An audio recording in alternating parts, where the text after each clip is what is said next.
눌렀어? 네. 하겠습니다. 111쪽입니다. 풀바늘 소리 가득 차 있었다. 작가는요 이용악이라는 작가인데 이 사람이 나오면 특징이 몇 가지가 있습니다. 1번 일제강점기요. 일제강점기. 2번 우리 일제강점기 시기에 대한민국에서 살던 사람들은요 일본인들로부터 억압과 핍박을 받았겠죠. 억압과 핍박을 받는 과정에서 우리나라를 어쩔 수 없이 떠나서 다른 나라에 가서 살 거야. 그런 사람들을 뭐라 그래? 세 글자로 이민. 이 오늘날로 따지면 이민이고요. 여기저기 떠돌면서 살아가는 사람들. 유럽. 그렇지. 유랑민들의 삶을 토착해서 문학작품으로 형상한 작가가 이용학이라고 보시면 돼요. 그러면 유랑민들의 삶이라고 한다면 이 사람들은 우리나라라고 말하는 조국을 뭐 할까요? 그리워하겠죠. 당연히 우리나라를 버리고 어쩔 수 없이 떠돌이 생활을 해야 되니까 어떤 정서를 느낀다? 슬픔의 정서를 느낄 수밖에 없겠죠. 그래서 이용학 작가의 작품들은요 대부분 슬픕니다. 슬퍼요. 일제강점기 시기를 배경으로 하고 있기 때문에 그래서 눈물샘 열어놓으시고 다 같이 우시면 좋을 것 같습니다. 문학은 뭐다? 감정입니다. 그래서 눈물샘 여는 장치 하나 갖고 온 거예요. 수도꼭지 하나 갖고 왔거든요. 알겠습니다. 수도꼭지가 지금 자가격리 중이잖아요. 공식적인 수도꼭지 한 명 있거든요. 이 영상을 보고 있을 거예요. 그렇죠. 초성 아시잖아요. 어디 필기해야 되는데? 이 사람이잖아, 이 사람. 얘 내 들어가서 울다. 제라고 공식 수도꼭지 있거든요. 톡 건들면 이렇게 눈물샘 착 나오는 데가 있는데 자가격리 중이라고 하겠습니다. 오른쪽에 나와 있는 작품 개간 보실게요. 갈래 자유시라고 나와 있고요. 서정시라고 나와 있는데 서정시라고 하는 건 서라는 글자와 정이라는 글자 위치 바꾸면 정서를 드러내는 시다. 특이사항은 없으시겠죠. 그 다음 성격 보시면 비유적이라고 나와 있는데요. 비유적 밑줄 쳐보실까요? 우리 매번에 봤던 건데 교훈아 비유적이라는 글자가 나오면 어떠한 표현 방식이 떠올라야 돼?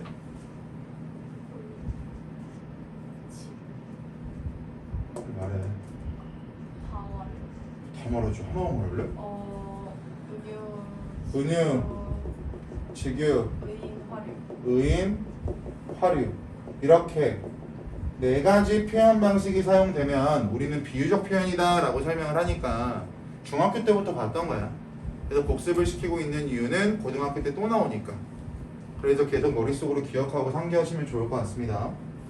비유적이라고 나와 있고요. 회상적 가로 쳐보시면 이거는 어렵지 않은데 얘들아, 회상적이라고 하면 현재에서 과거를 떠올릴 거야. 어제 여러분들 뭐 하셨어요? 라고 제가 질문을 던지면 어제 자기가 뭐 했는지 생각하겠죠. 그게 회상이라고 보시면 돼요. 현재에서 과거를 떠올리다. 이게 회상. 서사적이라고 나와 있네요. 차진, 서사적이란? 그 이야기. 윤솔, 서사적.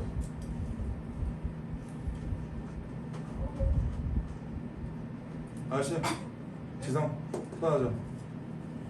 책이 안 나와. 안 나오니까 물어보지. 나오면 물어보겠냐? 얼씨구. 박도현, 서사적. 어머, 이거.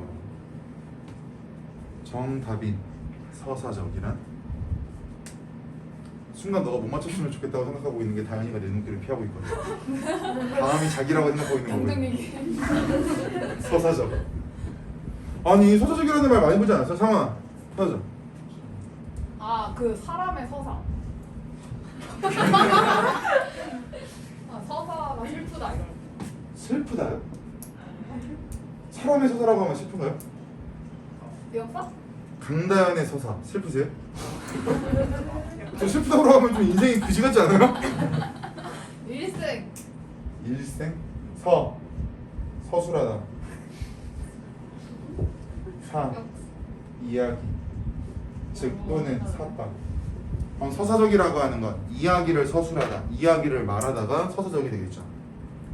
서사적이 나오면 같이 알고 있어야 되는 단어 뭐 있을까, 차진아? 정적. 서정적이라고 하는 말은 무슨 뜻이에요? 정서를 드러낸다. 개인의 주관적인 정서를 드러낸다. 서사적이라고 하면 이야기를 이야기하다, 사건을 이야기하다. 이 개념이 왜 중요하냐면 계속 말씀드리잖아요. 고등학교 1학년에 들어가시면 1단원에 대다수 학교의 1단원에 뭐가 나오냐면 서정 갈래, 서사 갈래 이런 식으로 나와. 근데 서정과 서사를 지금 모르고 있으면 내년에 또 고생해야 되잖아 올해. 미리 알고 있으라고 서사와 서정의 뜻을 개별적으로 이어가겠습니다. 애상적, 애상적은 무슨 뜻일까? 슬픈 거. 슬프다, 눈물이 난다. 근데 아까 말했죠, 이용학 작품 다 슬프다 그랬잖아. 그러니까 애상적이 나올 수밖에 없겠죠. 그러니까 작가의 특성을 알고 계시면 성격을 추측하는 건 어렵지 않아요. 머릿속에 저장 공간에 한계가 있다라고 했죠. 그러니까 생각해도 접근할 수 있는 것들은 생각해도 접근하시는 게 좋습니다. 주제, 아버지의 비통한 죽음과 슬롯을 끊어보시면 누가 죽었대? 아빠가 죽었대. 가로 여시면 이별이다, 사별이다? 사별이다. 아빠 왜 죽었게? 뭐 암이야 갑자기. 일제강점기. 일제강점기. 죽음의 이유는 당연하겠지만 일제강점기 시기에 일본으로부터 억압당해서 죽었을 수도 있고요, 그죠? 그리고 유랑 생활을 하다가 가난해서 배고파서 죽었을 수도 있겠죠. 그다음 유이민들의, 유이민이라고 하는 게 유랑민이라고 보시면 돼요. 여기저기 떠돌아다니는 사람들. 유이민들의 비참한 삶. 생각해봐. 여러분들이 끝나고 학원이 끝나면 집에 가시잖아요. 근데 그 집이 없다라고 생각해봐. 끝나고 어디 가실 거예요? 대주지공원 같은 데 가가지고 막 돗자리라고 잘 거 아니야. 행복하신가요? 춥고 짜증나죠. 이런 삶을 말한다고 보시면 돼요. 비참하잖아. 갑자기 돗자리 깔고 신문지를 덮고 있는데 바람에 심지어 휙 날아가. 이런 상황이라고 보시면 돼요. 오갈 데 없는 상황. 특징, 자연물을 통해서, 통해라는 두 글자 가로쳐보자. 잘 봐. 다정아 일로와 상담 좀 하게 라고 말하면 제가 직접 말했죠. 이건 직접적인 거죠. 근데 잘 봐. 다현아 가서 다정에게 상담을 하러 오라 그래 라고 말한다면 전 다현이를 통해서 전달한 거죠. 저는 다정에게 직접적으로 말한 거예요? 간접적으로 말한 거예요? 간접적. 따라서 통해라는 두 글자가 나오면 일반적으로 내가 말하고자 하는 말을 돌려서 말한다. 즉 간접적으로 전달한다는 효과가 있습니다. 되셨어요? 무언가를 통했다가 나오면 간접이라고 보시면 돼요. 또는 무언가에 빗대어 얘도 간접이에요. 됐죠? 공식처럼 알고 가시면 좋은 단어들. 그럼 뒤에 거 볼까요? 화자의 감정은 우회적. 우회적이라는 말 가로쳐볼까? 우회적이 무슨 뜻이야 얘들아? 돌려 말하다. 돌려 말하는 게 간접적인 거야. 아 차진아 못생겼다. 직접적이죠. 근데 차진아 오늘 안색이 안 좋아 보이는데 무슨 일 있니? 못생겼다라고 하는 거 돌려서 말하는 거죠. 됐어요? 알겠습니다. 2번, 객관적 서술 태도를 통해 비극적 상황을 사실적으로 묘사한다. 객관적이라고 하는 건 사실이죠. 사실. 주장과 의견과 사실을 구분해야 되니까 뭐 특이사항 없을 거고. 3번 동그라미 수미상관. 수미상관이라고 하는 건 1년과 마지막 년이 비슷하거나 동일하게 끝나는 걸 수미상관이라고 할 겁니다. 됐어요? 1번 효과 적어야죠. 1번 수미상관 많이 나왔으니까 안 적을게요. 1번 무엇을 형성한다? 온유를 형성한다. 온유를 형성한다. 온유를 형성한다. 2번 무엇을 강조한다? 그렇죠. 주제 강조한다. 주제 강조한다. 주제 강조한다. 3번 뭐 나와야 될까요? 완결. 그렇지. 형태상 또는 구조상, 안정감, 통일감, 뭐 균형감 이런 것들 나오죠. 고등학교 1학년 내신에 나올 겁니다. 안 나오면 제가 올해도 손모가에 드릴게요. 화이트 있어? 4번 지워줘. 다정이 많이 가져가고 싶은데 4번은 없어. 화이트 있어? 뭐야?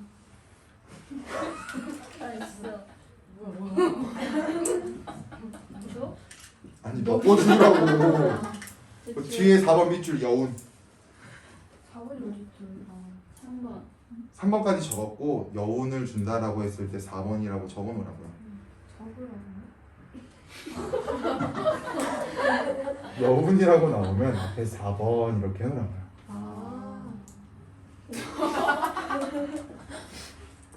풀벌레에서는요 수미상관을 통해서 여운을 준다는 효과가 있어요. 일반적으로 수미상관이 나오면 세 가지 효과는 머릿속으로 외우고 계셔야 되고요.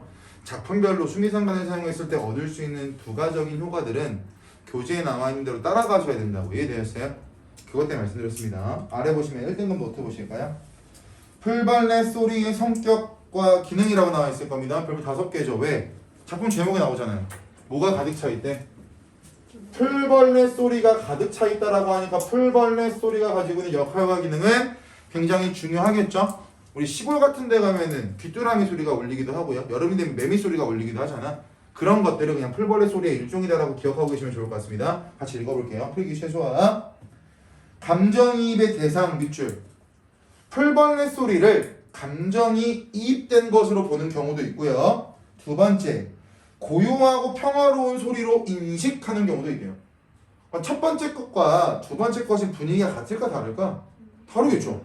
왜? 감정이입이라고 한다면 일제강점기 시기에 슬픈 상황이 반영되어 있을 거고, 밤이 돼서 매미가 맴맴 하는 것을 우리가 듣기 싫어하지만 조용한 상황에서 매미 소리가 울리니까 좀 평화로워 보일 거야. 효과가 다른데 일반적으로는 첫 번째 걸로 가는 케이스가 많습니다. 감정이입.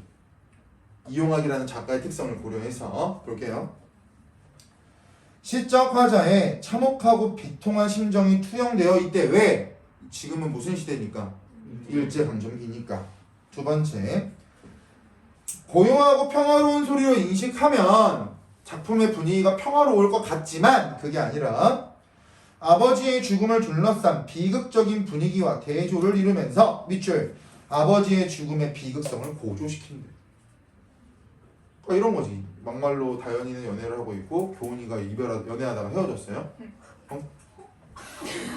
그럼 크리스마스가 되면 다현이는 행복하겠죠. 네. 그리고 집에서 아무것도 안 하고 있는 교훈이의 방 안은 고요하고 평화롭겠지만 막상 열어놓고 보면 다현이가 부러울 거고 혼자 있다라고 하는 솔로의 감정은 커질 테니까 슬픔이 커질 수밖에 없겠죠.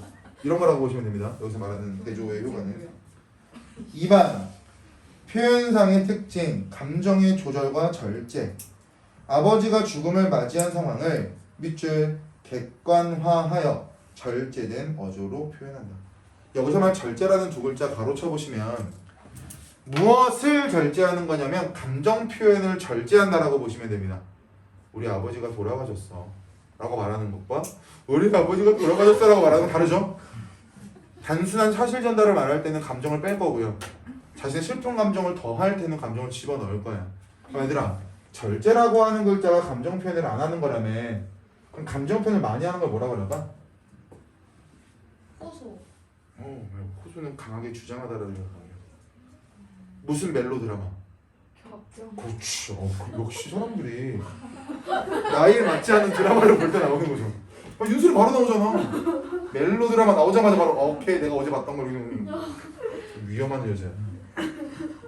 격정적이다. 감정 표현을 많이 하는 걸 격정이라고 합니다. 그래서 문학 작품에 격정적 어조라는 말이 나와요. 문제 풀 때마다. 근데 격정의 반대말이 절제라고 알고 계시면 돼요. 감정을 절제한다. 감정을 격정적으로 표현한다. 수미상관기법 설명했으니까 설명 안 할게요. 3번 볼까? 당시의 시상 1930년대 무슨 시대다? 일제강점기. 이건 한국사 할 때 배웠던 거니까 특이사항 없겠죠? 이해서 할게요. 일제에 의한 수탈로 인해 사람들이 고향을 떠나 국외로 가거나 일제의 강제 징용에 의해 국외로 강제 이주하기도 한다. 이 시의 화자 역시 현재 러시아에 있는데 노령과 아무을만 니코리스크 등의 시어를 통해 할 수 있대요. 그럼 이 시어를 통해서 화자가 처해 있는 공간적 배경을 할 수 있다라고도 볼 수 있겠죠? 오케이, 봄 들어갔습니다. 우리 집도 아니고라고 나오는데 우리 집 밑줄 쳐보시면 거기서 말하는 우리 집이라고 하는 건 조국이죠. 대한민국. 또는 얘를 간단하게 본다면 고향이라고 할 수 있을 거야. 화자의 고향. 우리 집이라고 하는 공간. 나 아직 안 읽은 거라 작품이 기억이 나는 거군요. 아직 강사질을 더 할 수 있겠다.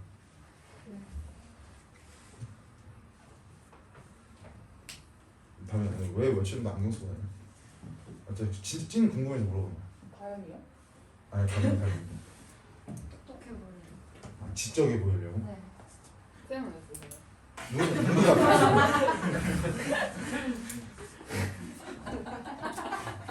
안경 쓰는 사람 안경 쓰는 거의 없네 여기는. 우리 집도 아니고 세모 쳐볼까요? 우리 집이 아니라고 하는 건 지금 화자는 대한민국에 있다야 국외에 있다야 국외에 있다. 우리 집도 아니고 일갓집이 뭐냐면 친척집이요. 친척집도 아닌 집. 그러면 완전 남남이죠. 아무런 관계가 맺어지지 않은 공간. 예를 들어서 제가 다현이네 집에 방이 남아가지고 월세를 내고 산다고 가정을 해보세요. 오 마이 갓. 뭔가 주원이네 집으로 할까요? 방 많아? 예스. 참 얼탱이가 없네. 싫다잖아요. 여진이 방 많아? 가정이지. 아 다정이는 3남매라 힘들걸? 네? 3남매가 방이 각각 다 따로 있어요? 네. 그럼 방이 4개야? 와잘 사는 거. 원래 방 개수로 강아지 방도 있다고? 화장실 가볼게요.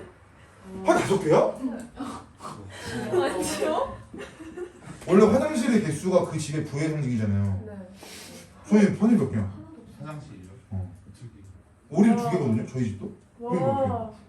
2개지 3이 몇 개야? 없어요. 괜찮아요? 방에서. 하나 가져가. 강아지 푸드 하나 줄게. 강아지 준다고? 죽을. 윤설이 몇 개야? 저희도 없어요. 너희도 동거 아니야? 사대장. 기생술이야? 우리 학교에 말하는 것처럼? 무슨 말도 안 되는 하고 있어. 몇 개야 너지? 2개. 방이 4개인데 화장실 2개라고? 화장실. 아 화장실 내고 방. 화장실이 4개고 방이 2개라고? 아 방은 4개인데 화장실이 2개인 거야? 강아지 화장실도 있잖아. 강아지 화장실 있어? 화장실 어디? 강아지 어디요? 아 이게 VVIP 고객님 아니에요? 그렇게 보시면 됩니다. 그러니까 남의 집에 가서 혈연 관계가 아니고 완전 남남의 집에 가서 살고 있는 상황. 일갓집도 아닌 집. 고향은 더욱 아닌 곳. 고향은 더욱 아닌 곳. 세모 쳐보시면 결국 고향이 더욱 아닌 곳이라고 하면 국외죠. 일제의 억압으로부터 도망쳐 온 곳이 될 겁니다. 오늘날 일제강점기라고 한다면 우리가 과연 살아있을까요? 죽었을 수도 있을 거고요. 우리가 원하는 공간 내에서 살기도 굉장히 힘들었겠죠. 이래저래. 아닌 곳에서 아버지의 침상 없는 최후의 밤 가로쳐 보시면 아버지의 죽음. 아버지의 침상이 없는 최후의 밤이라고 하는 건 아버지가 눕는 침대 위에 아빠가 없다고요. 돌아가신 거죠. 이런 상황 속에서 중심 문장 나오네요. 풀벌레 소리 가득 차 있었다. 별비 5개죠. 감정이입으로도 볼 수 있고 고요하고 평화로운 분위기를 조성한다라고 왼쪽에 날개 있었잖아, 그죠? 화살표를 연결해 놓으시고요. 아까 날개에서 먼저 봤던 거랑 같이 연결해서 보시면 좋을 것 같아요. 따로 필기 안 하겠습니다. 노령을 다니면서까지, 얘들아 노령이라고 하는 건 아까 지명이라 그랬죠? 화자가 대한민국이 아니라 다른 곳에 다른 곳에 처해 있다라고 하는 것을 알 수 있는 단서가 된다라고 했습니다. 노령을 다니면서까지 애써 잘해온 아들과 딸에게 한마디 남겨두는 말도 없었고. 아버지 유언했다 못했다? 못했. 유언 못했다. 우리 제망매가 갔는데 제망매가에서도 죽은 노인이가 유언했어요 못했어요? 유언 못했어요. 그러니까 슬픔의 정도가 크다라고 했어요 적다라고 했어요? 크다라고 했죠. 크다라고 했어요. 교현쌤이 시작했네.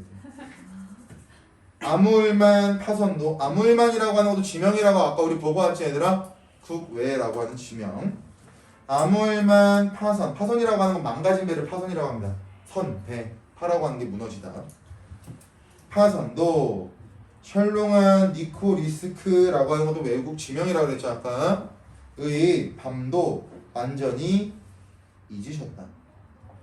목침을 반드시 벤 채 아버진 돌아가셨다가 되겠죠. 뒤에 생략된 내용은요. 다시 뜨시지 않는 두 눈에. 죽은 사람도 못 뜨잖아요. 피지 못한 꿈의 꽃봉오리가 가랑꽃. 가랑꽃라고 하는 건 가라앉다죠. 맞춤법 틀렸네. 시적으로. 저랑 안 닿을 때 지읒이에요?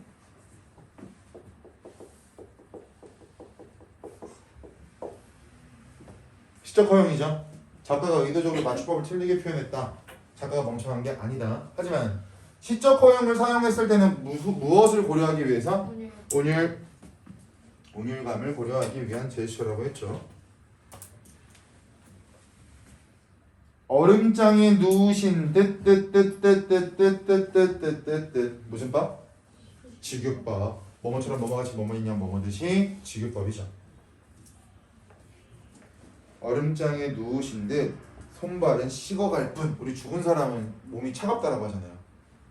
사람은 평상시에 몸이 멀쩡할 때 몇 도를 유지하죠?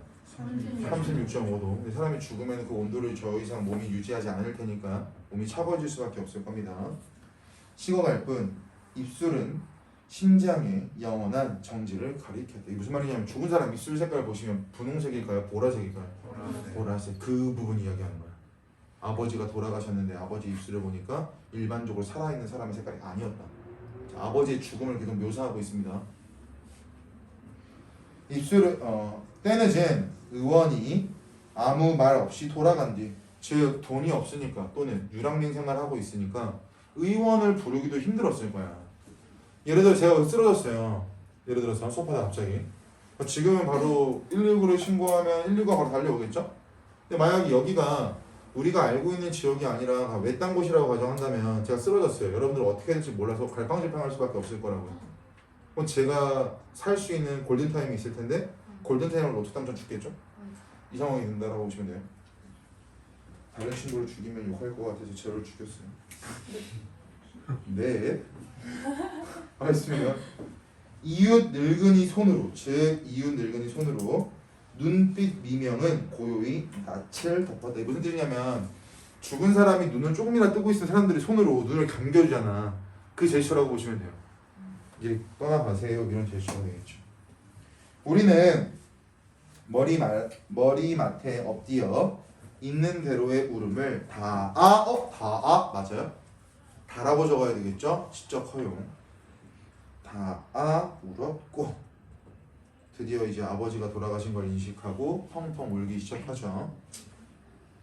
아버지의 침상 없는 최후의 밤. 똑같은 말 두 번 나오네. 그러니까 이 작품은요 1년과 마지막 년이 비슷하게 끝나는 무슨 구성이다? 수미상관 구성이다. 아버지의 침상 없는 최후의 밤은 풀벌레 소리가 가득 차 있었대요. 그러면서 한 편의 글이 끝나고 있습니다.